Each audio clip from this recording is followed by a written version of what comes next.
Hello and welcome to Catamount Community Connection, our weekly public affairs program here on Catamount Radio. All 5 radio stations air the program. You can also listen to it on PEG TV, and you can pick which episode of the program you want to hear. They archive it, and you can do that at your convenience. And each week we speak with leaders from the business, professional, nonprofit, and political arenas. And today we will be speaking with someone from the political arena. Our show brought to you by the Rutland County Agricultural Society, which has brought you the Vermont State Fair at Rutland since 1846.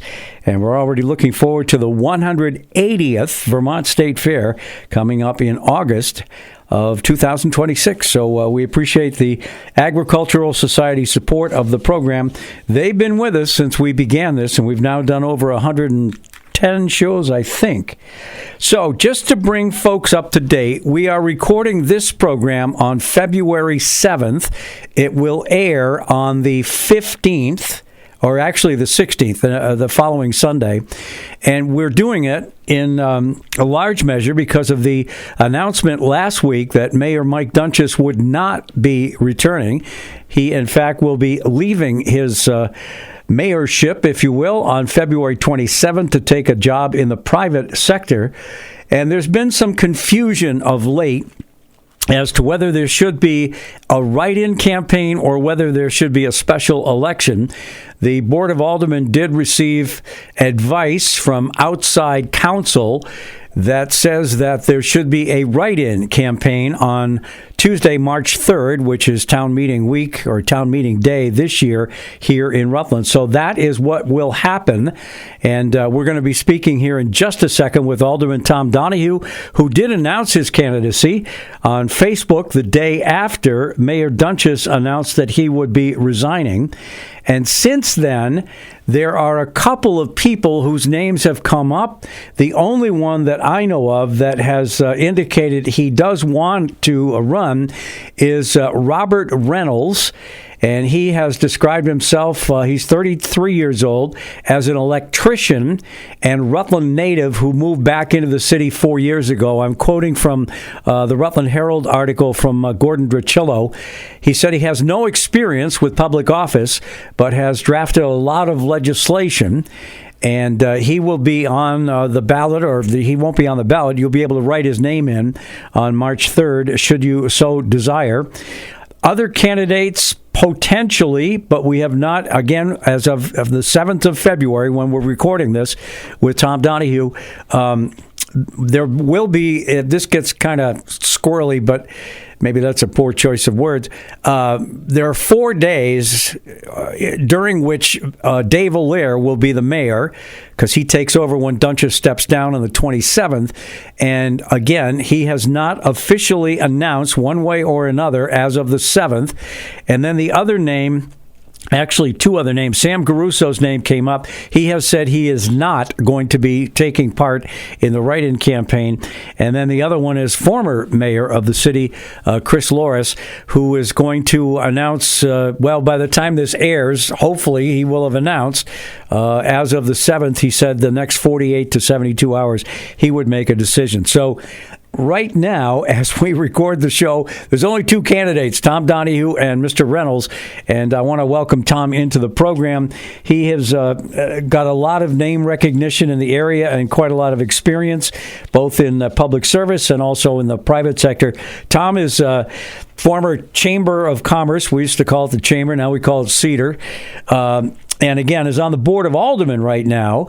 So this will be, I don't know if it's a lateral move or a step up, but he'll be the chief executive officer should enough people write his name in on March 3rd. So welcome in. I hope I did a good job setting that up. Again, it's the danger of recording this show and then having a week in between is that a lot of stuff happens, and by the time it airs, some of the information is a bit stale. But anyway, I did my best, and welcome in, Tom. PC, Brian Collamore, thank you very much. I really appreciate the opportunity to be on today, and I do know that there are other names circulating around, so that, I think the voters will have a choice. I do want to say, in reference to the decision, it's actually a the attorneys had done the research and then came out with a very formal letter to the board, which indicated that not that we should do a write-in campaign, but that we must do a write-in campaign. Oh, okay. Yeah. So that is by state statute, city charter.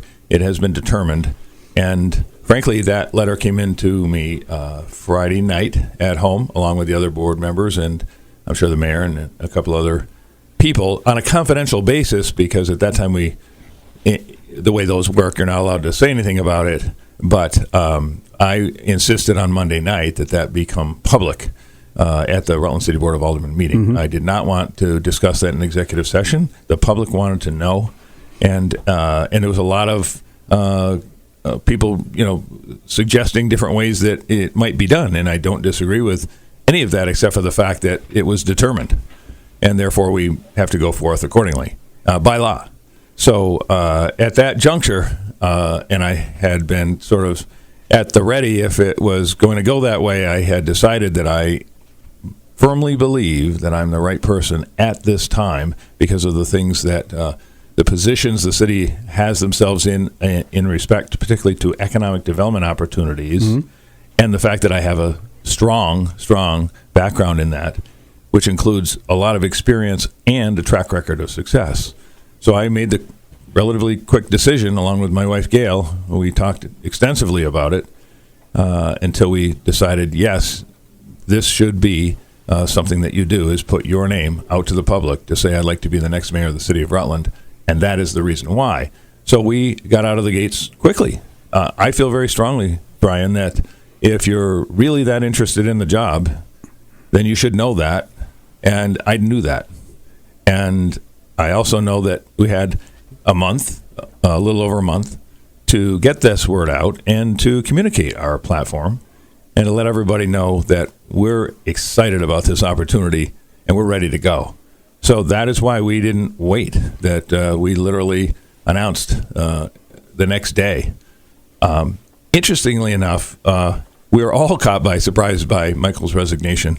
And I actually found out when the Rutland Herald reporter called me, because I was down in our Bennington office working at my desk and didn't happen to be looking at the normal email you might get that is directed to the board and so mm-hmm. forth. I was doing my full-time job, and so I was very surprised when the reporter called me. Took a moment to think about it, because it was a real unanticipated, completely, 100%, honestly. And once I heard that news and it sunk in, my wheels started turning. Gosh, you'd be perfect for this right now, I thought to myself. And in fairness to my history here, and I have held many important positions that got things done for Rutland, but not the position of mayor. Because in the past, there had been several opportunities for me to consider it. And every time I thought either I wasn't completely ready at that time, or there was somebody who maybe in my opinion, was better. So I didn't want to put myself up saying I'm the best when I thought the other person running actually was the best. And I didn't want to be disingenuous about it. And I also was making those decisions based on what's right for Rutland and right now.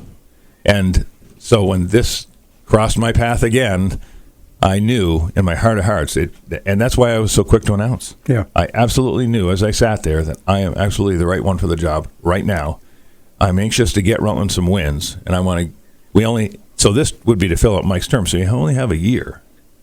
And I know that I can get us some wins right off in the first year, and I'm excited about that. Rutland needs some wins right now. We need some momentum, and we can get there quickly with a head of steam, but we got to get out there and get some wins, and I'm the one that can deliver on that. We're talking to Tom Donahue right now as we record the show on February 7th, is on the Rutland City Board of Aldermen, but has announced, he was the first one to do that on Facebook, that he will be running as a write-in candidate for the mayor of the city of Rutland on Tuesday, March 3rd. So I want to talk a lot about what you hope to accomplish in this year but I want to give you a chance as well, because I think most people certainly recognize your name, but they may not be aware of all of the jobs and all of the positions you've held in the past. And so I want to at least spend a couple minutes on that. Go all the way back where you went to high school, your first job, all that kind of stuff, because I think that is important to people when they're making their decision on town meeting day.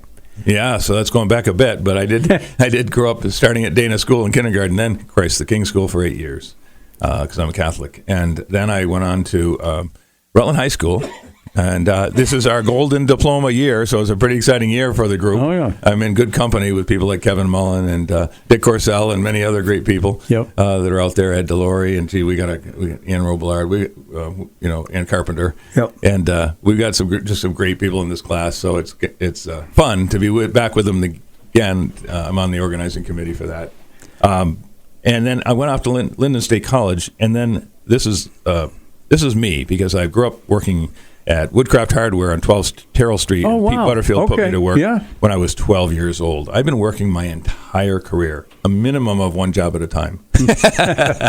Moonlighting in Vermont is not just a theme, Yeah.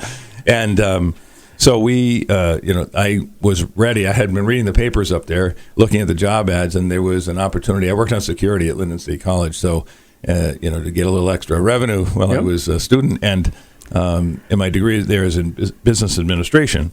And then they had a security job opening at Kmart. So I went downtown to apply for that, and they saw my resume, and they saw my history with the hardware store and so forth, and they had departments available and wanted to make me a department manager. And I said, absolutely, and took the job, and I started the next day. So Wow. I literally think I came home on a Friday and started work on Saturday. And which department? So it was they actually had a building materials department. It's called Building Materials. And it was, I worked with some great people there over the years, but ended up with 8 departments, and then I ended up being HR manager. So I was really managing 80 to 100 employees, depending on the season, and doing all the things you do with their time cards and payroll and scheduling and all the benefits and all those great things. So I really had some tremendous training in retail back in the day, and that set me up for many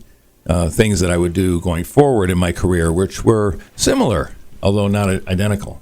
So then I had the opportunity to do a couple other things in between. I went to work for Herb Cohen over at Vermont Contract Furnishings, Sure. Howard Shortsleeve over at Shortsleeve's Restaurant, and then even Murphy Office Products for the Landrys that lived in Glens Falls. They owned Murphy Office Products, and they needed a manager and a salesperson, and I went and did that for several years. But ultimately, I decided to run for the Board of Aldermen. I worked back then with Howard Shortsleeve and Jack Daly, a couple of great leaders, and learned a lot and served on the board with them. I was elected to 3 terms, and I was president for the last 2.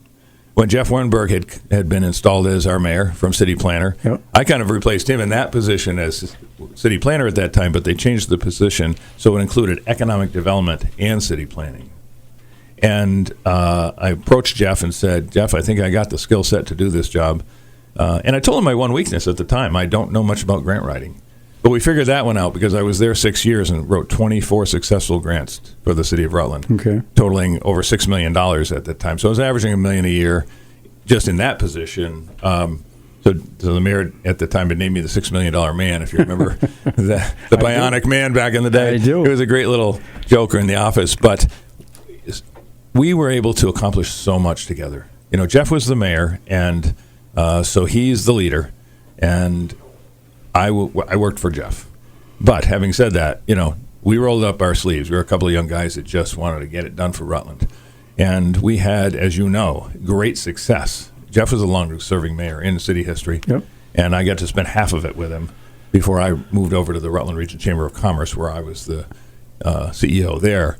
And so that would have been in the mid-'90s, maybe? Yeah, exactly. And what was great about that was it was such a perfect transition because I had already established contacts in Montpelier, great contacts in Montpelier, great contacts in Washington, D.C., and was able to take those, and they were portable, of course. You do what you do at City Hall. You do very similar work at the Chamber of Commerce.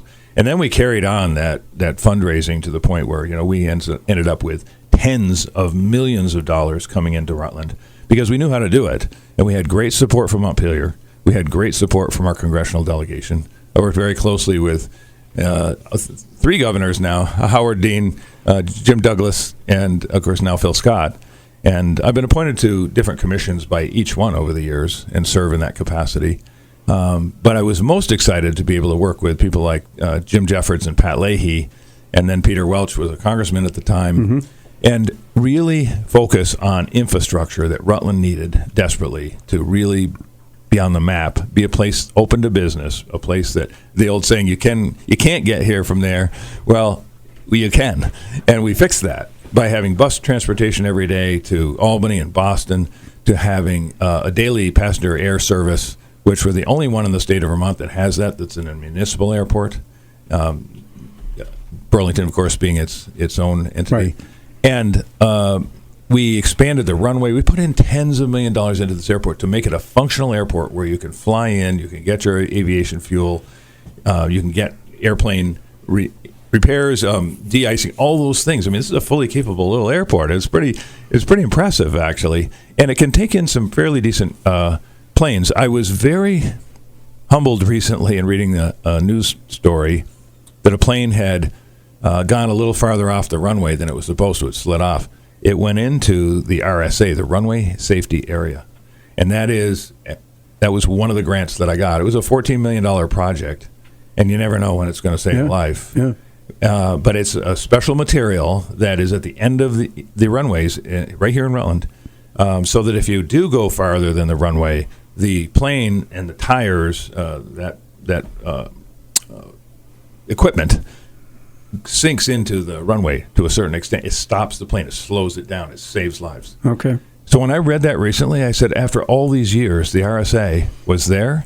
It ended up being necessary, and it worked. Yeah. And I said, holy mackerel, back in the day when we got that done, I mean, in theory, it's good to have it there, but you kind of hope you'd never have to see it work, and it did. And that was just awesome. I worked with Tom Trudeau back then, and now worked with David Carman, who is now up at the Burlington Airport. Just some great leaders at the Rutland, Vermont, Southern Vermont Regional Airport, that we changed the name of, because Joe Giancola came to me and said, listen, Tom, we've got to change the name of that airport. And he was right.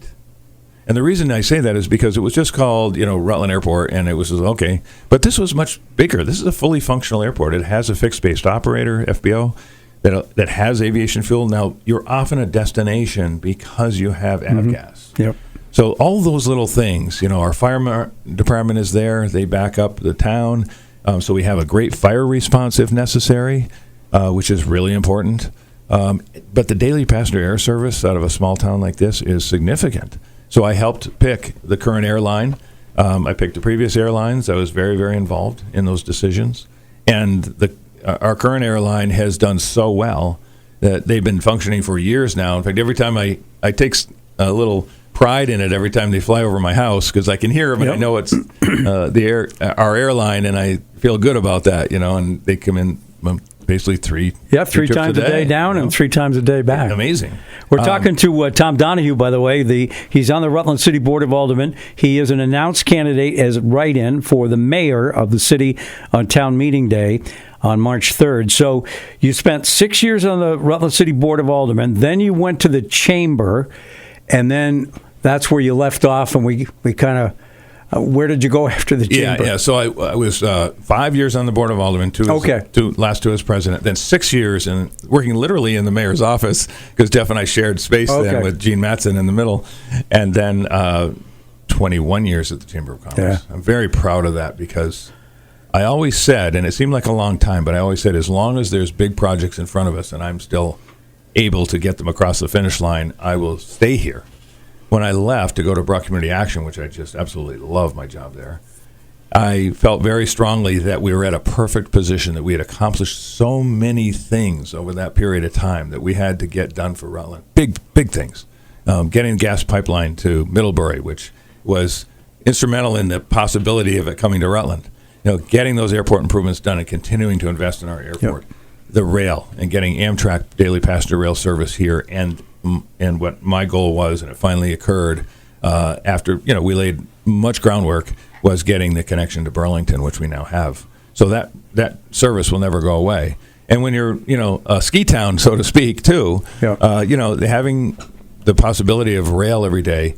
Now think of the possibilities when we open a brand new hotel in downtown Rutland, and how that's going to connect so beautifully to Amtrak, how that's going to connect so beautifully to our bus transportation and our air. I mean, it's going to give people ways to get to the hotel and get back home the way they're accustomed to. Mm-hmm. The way they're accustomed to. I can remember when you left the chamber. We used to have the annual meetings at it was called the Holiday Inn back then.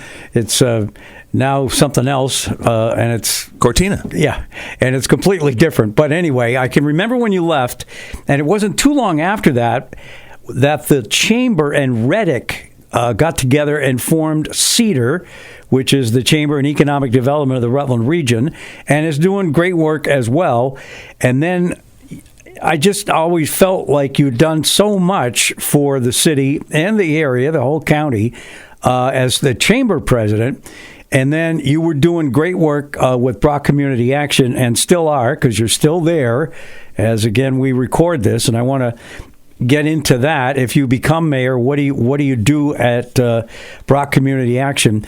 And I want to get into the platform too, but does that bring us up to date with, I think it is, it does. Your sort of bio? Yeah, I do want to say, though, that I have enjoyed community service my entire life. I've been president of many things, served on many boards, Rutland Mental Health Board. I've served over 20 plus years as a Rotarian at the Rutland Rotary, and president of the Rotary. President of First Night Rutland, served on that board for 7 years. I remember those days, too. Jeff and I were involved in the creation of that back in the day, and so on and so forth. Southern Vermont Development Council, I served in. I was vice chair of that. I was president of the Vermont Association of Chambers of Commerce. Mm-hmm. I was president of the Vermont Community Development Association for Vermont, and so on and so forth. You get the idea, but I love community service. I've been working hard all these years. None of those pay, by the way. It's just a labor of love. Yeah. But at the same time, I just also wanted to point out that as a leader in City Hall, as a leader at the Chamber of Commerce, and even as a leader now at Brock Community Action, none of those things got accomplished thanks only to Tom Donahue. We are team builders, and we built teams of people, including yourself, that have got us to this point. And that included a lot of really dedicated, passionate people that were willing to get behind a concept that until it became a reality. And I just am grateful for all of the people over the years that I have worked with, some not here any longer, which is sad, but some of their legacies are, mm-hmm. and some that are still here and still doing it. Again, like yourself, Brian. It's amazing, but it was always a tremendous team of people that had a vision, and literally we got these things done. And if I'm elected and written in on the ballot on March 3rd, and so great, so fortunate as to be chosen as the next mayor of the city of Rutland, I'm ready to do it again. I am ready. I can't wait, actually, to get started. I want to get some wins for Rutland and get them now. We need some immediate wins. We don't have a lot of time. We don't have a year to be, caretaking. We need a year of aggressive development and fixing what needs to be fixed. But none of it's that far out that there shouldn't be some things that we can get it done quickly, swiftly, efficiently, but get them done. Get them done, okay. And I'm anxious. I'm chomping at the bit if I'm so lucky to be chosen. Tom Donahue from the Board of Aldermen now, and a write-in candidate on town meeting day, March 3rd, to become the city's next mayor. We're going to take our first break here on Catamount Community Connection.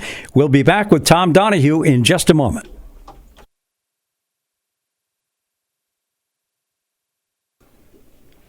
Welcome back to Catamount Community Connection, our weekly public affairs show.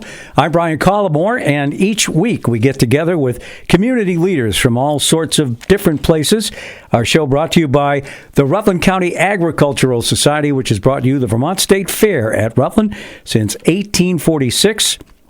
to coincide with the 250th birthday of the United States of America, will be the 180th Vermont State Fair. So as you can imagine, the fair is only a few years younger than the country. And we always look forward to that and have a great time at the fair each August. Today we're talking with Alderman Tom Donahue, who, as we record the show on the 7th of February, is one of very few announced candidates to enter the write-in ballot on town meeting day on March 3rd to become the city's next mayor. I do want to obviously urge people to go to the polls on March 3rd and vote. And if you feel that Tom is the right person to do the next mayor's job, write his name in. And it's important, I think, that we get a really good turnout. I know there was some feeling that if it had occurred that a special election could have taken place, it might have been a better idea. But as Tom earlier mentioned, legal counsel informed the Rutland City Board that they must have a write-in situation and that a special election would not be, according to the city charter, appropriate. So that's where we are.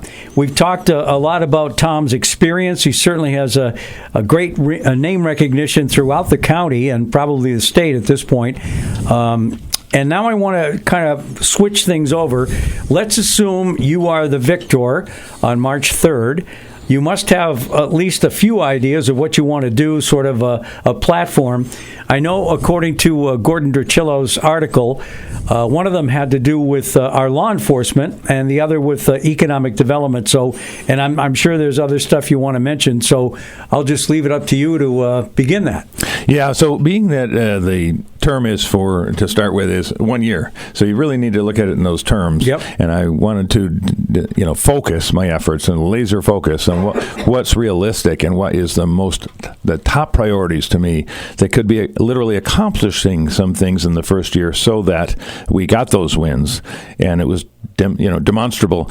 But I started with leadership, frankly, as the first tenet of my campaign, because Rutland, its leadership is very, very important, and that's something I've done my whole career. I enjoy leading, I enjoy setting the stage, and I enjoy getting people to rally around our causes, and I enjoy getting things done.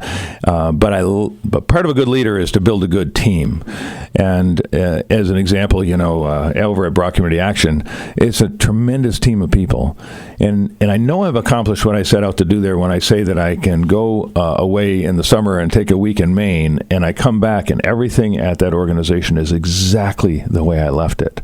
That the staff stepped up, they knew my expectations, they know their jobs, they come in every day, they work hard, they help people, and everything goes smoothly. That's the sign of a good leader. Not being on the phone every 5 minutes trying to fix something or respond to somebody. Just the opposite. You want it to be able to go away, walk in, and it's like you never left. Yep. And that's the team we've established over there, and tremendous, tremendous people that work for us. I'm so proud of that. I firmly believe in doing the same thing for Rutland if I'm elected. We need to build that team, get everybody rallying around our cause, which is, in this case, the two other tenets of my campaign I'm going to talk about momentarily, but leadership, it's so important. And I have a history of what I call leading from the front. I'm not a 10,000-foot view guy, and I never will be. I'm a roll up your sleeves. When we got a project, you'll probably find me there too, because I think it's so important to lead from the front, to set the example and be part of it, not micromanaging, but being willing to support and encourage and motivate people to do their jobs well. You're hiring them to do jobs, and you want them to do them. You want them to do them well. And by the way, I always worked on morale, too, because I really feel like what I want is employees that want to come to work every day, not dread coming to work every day. And that's, as you know, a challenge in every work environment. But if you can make a place where people feel welcome, feel supported, feel motivated, and also they find it rewarding work, it's as important sometimes as the pay itself and the benefits that come with the job. So that is number one. Yep. The next two fall in, right behind that because they're all part and parcel in my mind. And they are also tied together. One, in my opinion, begets the other. So what is that? Public safety. Now, I have done this now for a year on the Rutland City Board of Aldermen. I am chair of the Community and Economic Development Committee, and I'm vice chair of the Public Safety Committee. I serve on the Traffic Safety Committee, and I'm representative to the school board from the Board of Aldermen. In saying that, I want you to know that I've already been very involved in the economic development of the city and into the public safety piece that concerns me. I believe that we are already on a path forward to fix the public safety, basically the crime that has been on the increase in Rutland City. There's a lot of things that we need to look at in Rutland City right now that are on the decrease. Crime is on the increase. And I'll talk about those things I'm concerned with on the decrease shortly. But crime is on the increase. We know that. We feel it. And it's not, and it's one thing if it's perception, and that's bad enough. Mm-hmm. But in this case, the data bears it out. It's not just perception. Our officers responded to over 17,000 calls last year. 17,000. It just... So these men and women who, by the way, have inherent danger in their jobs, think of going to work with that every day. But they do it. They come in, they work long shifts, they fill in for each other when needed, and they go out there and they respond to these calls. What's the solution? I started on it because I said I would when I was when I ran for alderman, and I have since been able to help them by supporting their need to increase the number of officers we have on the streets. We have to increase those officers. This isn't because they will have more time just to kind of drive around. And in fact, I go to the RutStat meetings, which is the Rutland Statistical, it's their police calls and response data that they compile every 2 weeks.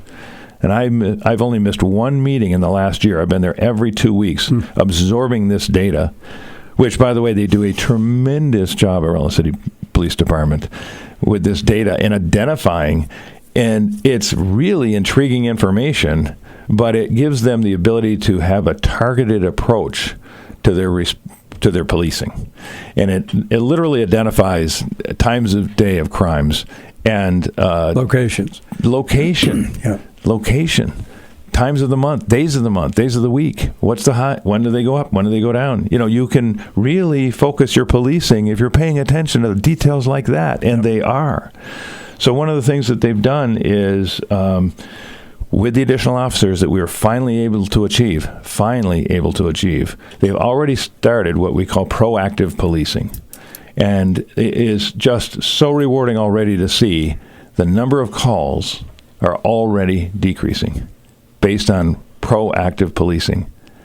What they were doing before was spread thin and running all over the place because you have 17,000 calls coming in. How can you proactively police anything when you're just constantly responding to calls? I honestly don't know how they do it all day. They work 12-hour shifts at 6 a.m. to 6 p.m. and 6 p.m. to 6 a.m. And interestingly enough, since I grew up here, the volume of calls is higher during the day. Back when I was young, everything was happening under the cover of darkness or after the bars closed. And now it's actually broad daylight, which is scary and concerning.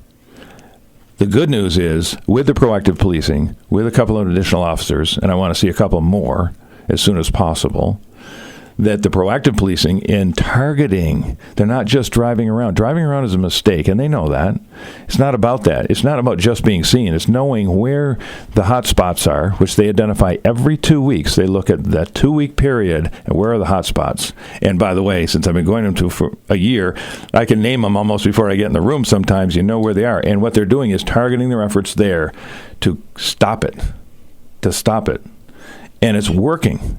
The first numbers in January have already gone down significantly. So I'm talking about last year's numbers, which would have ended December 31st. And the first month of January, they've already had a significant decrease in calls. And I attribute it to their smart policing, their targeted efforts, and their proactive approach.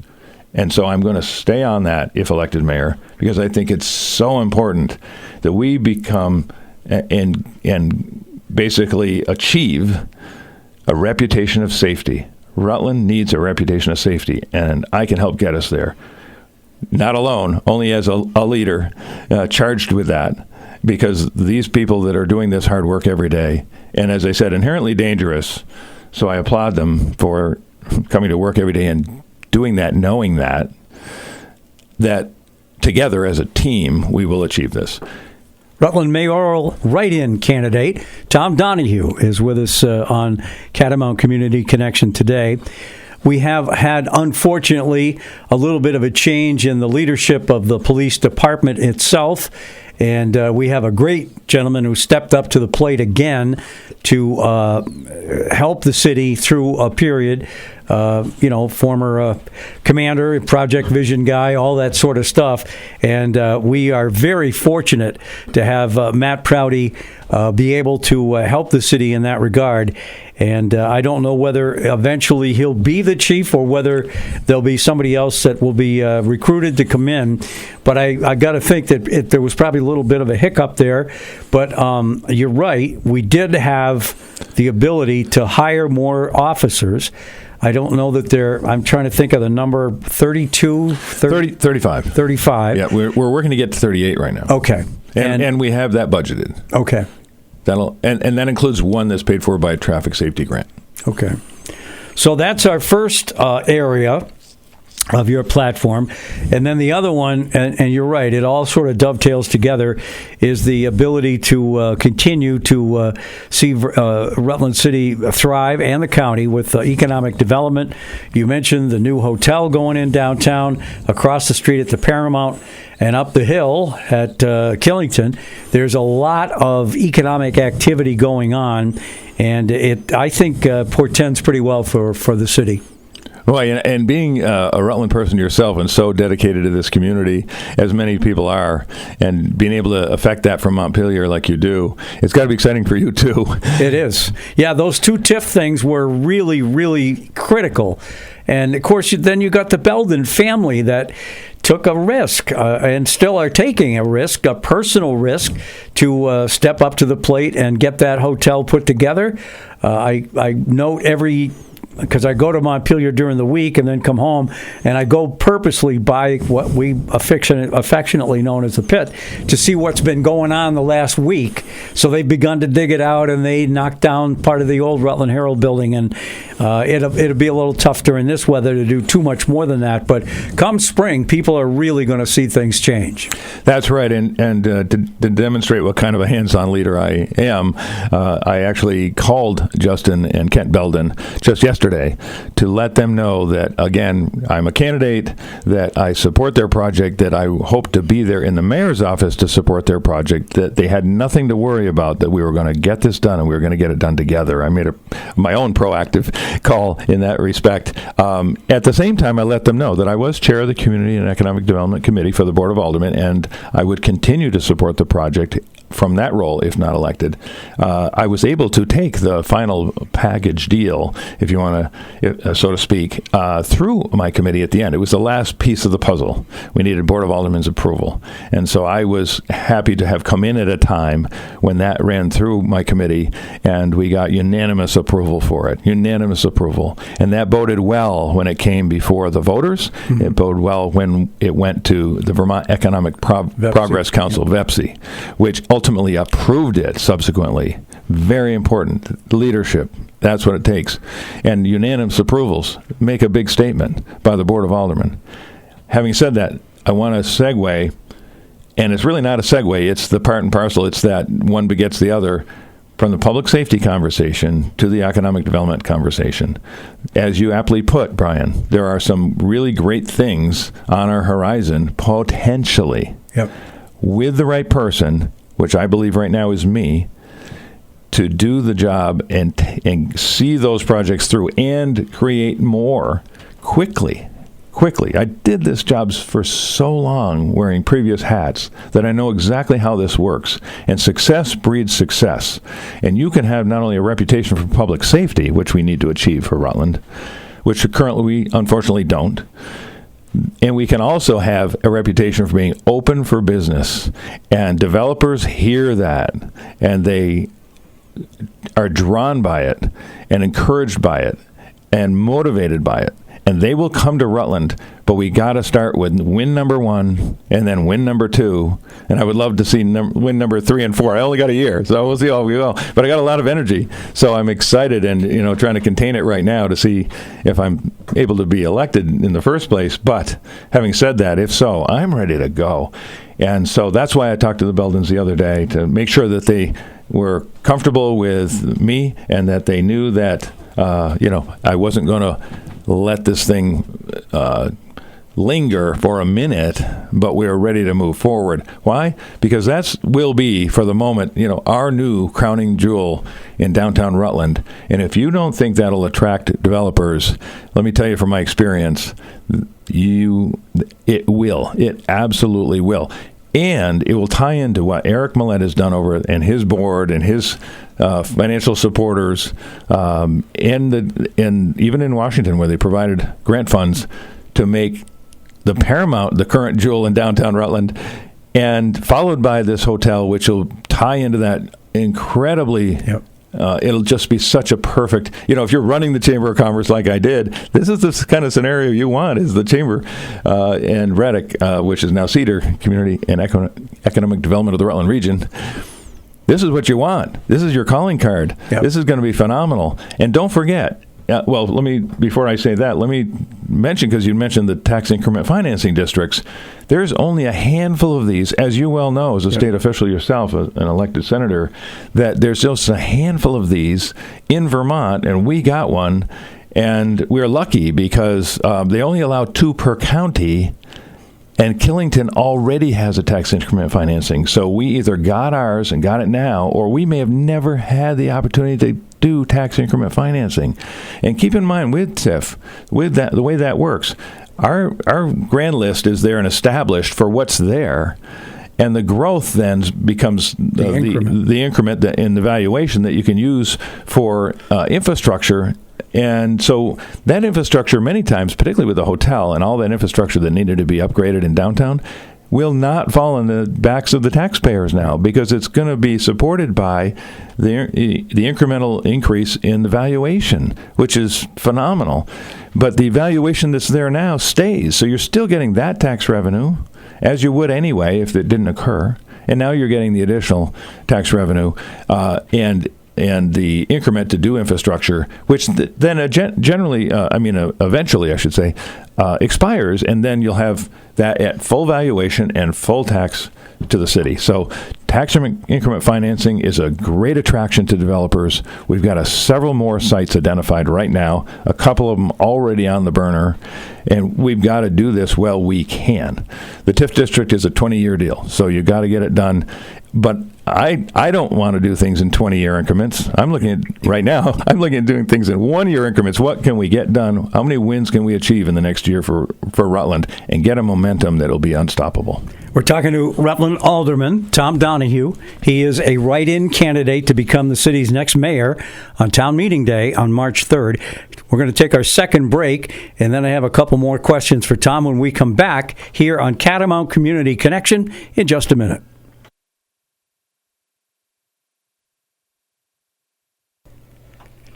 We're back on Catamount Community Connection, our weekly public affairs show. I'm Brian Collamore. With me today, Tom Donahue, who is currently on the Board of Aldermen for the city of Rutland, but a write-in candidate to become the city's next mayor. Town meeting day, March 3rd. You got to write somebody's name in order to affect change, and we will not have Mayor Dunches at that point, so we need a mayor. We've talked to Tom a lot about his well-known ability to tackle problems. I know he has one more comment to make on the economic development. Then I wanted to ask him about, he's currently at Brock Community Action. Will that change? In other words, will there be somebody else coming in if you're elected? And then secondly, since it is only to fill the rest of the current term, would you be running again when the term is up? But I know you want to start with one last thought on economic development. Yeah, so the other big opportunity in front of us that everyone's well aware of and I'm excited about is the Kmart Supercenter. That will be eventually moving to the town of Rutland in what we now, I guess we'll call the old mall, but the Diamond Run Mall as we know it. We had another old mall, but this is the new old mall. And I'm excited about that. I'm in support of the Supercenter. That's very important to Rutland right now, and I believe we need it. And so I'm going to support that. Additionally, though, it opens up a huge opportunity for us, an exciting opportunity in downtown Rutland. And let me be clear about one thing. I've already spoken with the vice president of Brixmore Properties that owns that they will be filling that with retail, and that's where I will be focusing my efforts. We need to replace retail with retail. And the suggestion is by Brixmore themselves that it would be one large or two medium-sized retailers, because some of the footprints now for some of these stores are bigger, and some of them are more the moderate size. So you might get two in there, but you want anchors. We have some great shopping in downtown Rutland, but like anything else, you need that anchor.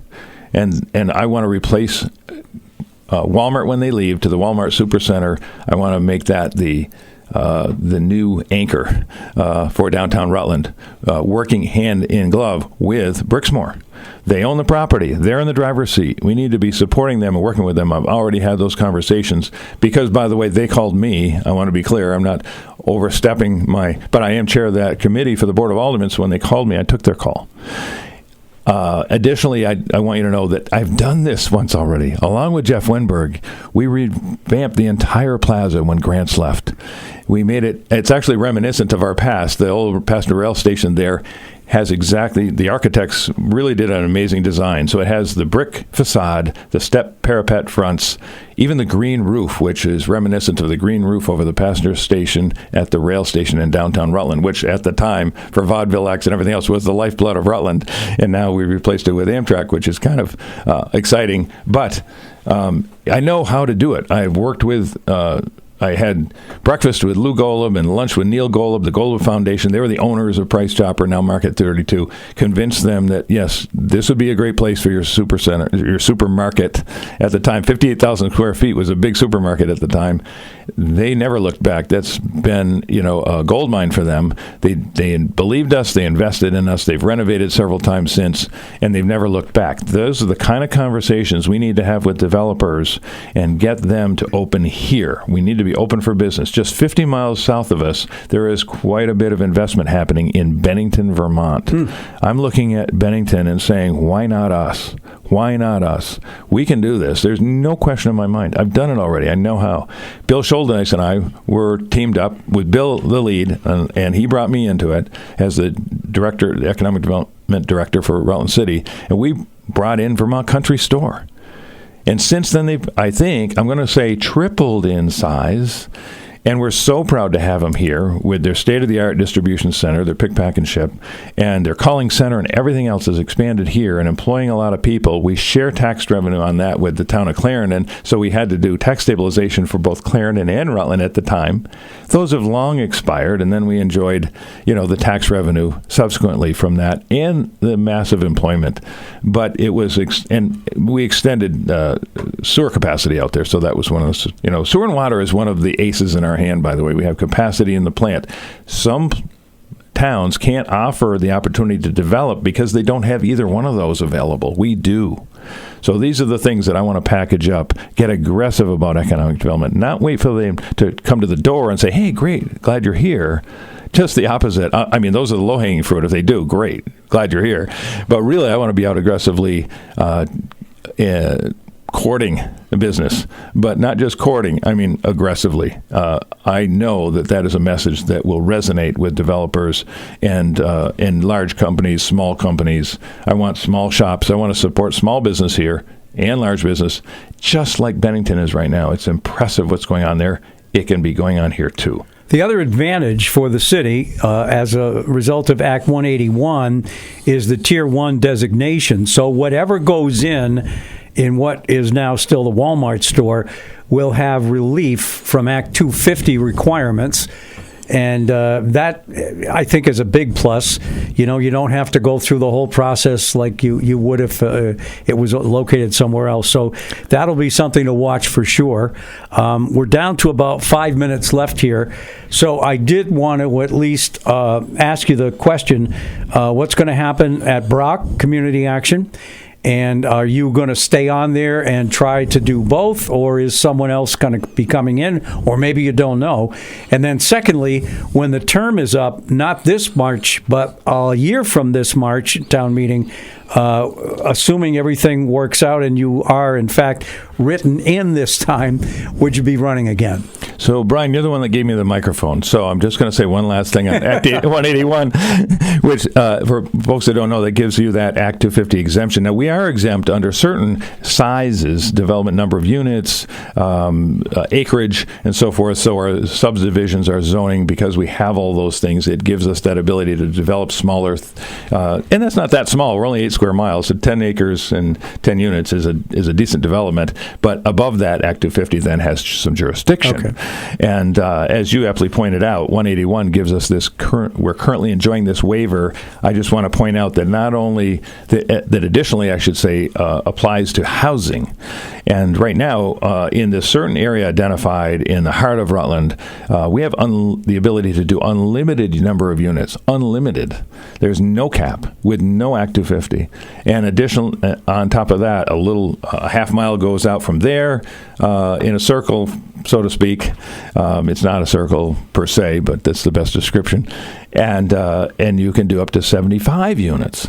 So it actually gives us a huge calling card for developing additional housing too. And just last week, in a unanimous decision by the Board of Aldermen, I reported out of my committee the support for 2 new houses to be developed at the corner of Franklin and Cherry Street, here in Rutland City, that'll create 12 new units. That ran through my committee. I talked to the developers. I talked to the Rutland Redevelopment Authority, Sean Adkins. The RRA passed it through, and it goes to us, and we vet it, review it, and make a decision. We are offering some tax stabilization there, but I want to tell you what this tax stabilization agreement looks like. Right now, that vacant lot brings in $1,485 a year. Under the proposal, it'll bring in $10,000 a year for the first 5 years and $15,000 a year for the next 5. So over that same period of time, rounding up, you'd bring in about $15,000 for that lot. With this development on it, you'll bring $125,000 in and put in about I'm guessing maybe upwards of $2 million housing project that'll provide 12 new units in a neighborhood that is not seen investment in a long time. So I'm very excited about doing those kind of things. I know how to do these things. And by the way, I brought it out of my committee, got it voted on last week, and you received unanimous support. Every single alderman on the board voted for it. So I was very pleased about that because they, I believe, are also bully about some economic development, some new housing, some new investment. And it shows the way for those developers, in this case, the Sarah Properties, to say, yes, this community is serious about this, and I want to invest more. We're talking to Tom Donahue, who will be a write-in candidate for the city of Rutland Mayor on town meeting day on March 3rd. So, Brock Community Action, and are you going to run again? In a nutshell, Brock Community Action is in a great place. We have grown significantly and provided some incredible services to our most vulnerable population in Rutland and others. It means a lot to me. We're helping about 12,000 people a year. Those programs that we are implementing are meeting community needs. We don't chase grants for the money. We only do grant funding when it is meeting a need or it's a void in the community. We don't duplicate services. We complement other services. We work well with our partners. I created a hashtag called We Are Better Together. And last night I was at the fundraiser gala at the Country Club for New Story Center, a tremendous organization in this community we're lucky to have. We started working with everybody. We've accomplished that. We've grown our programs. We have a tremendous weatherization department with 4 crews going out every day. We do a dozen or more houses a month, and we are making people's lives better. I have the organization there right now. I've established a great team of people, and we do have a succession plan in place. Okay. So if I'm elected, if not, I'll be back at my desk, and I'm going to keep swinging away because I'm not done yet.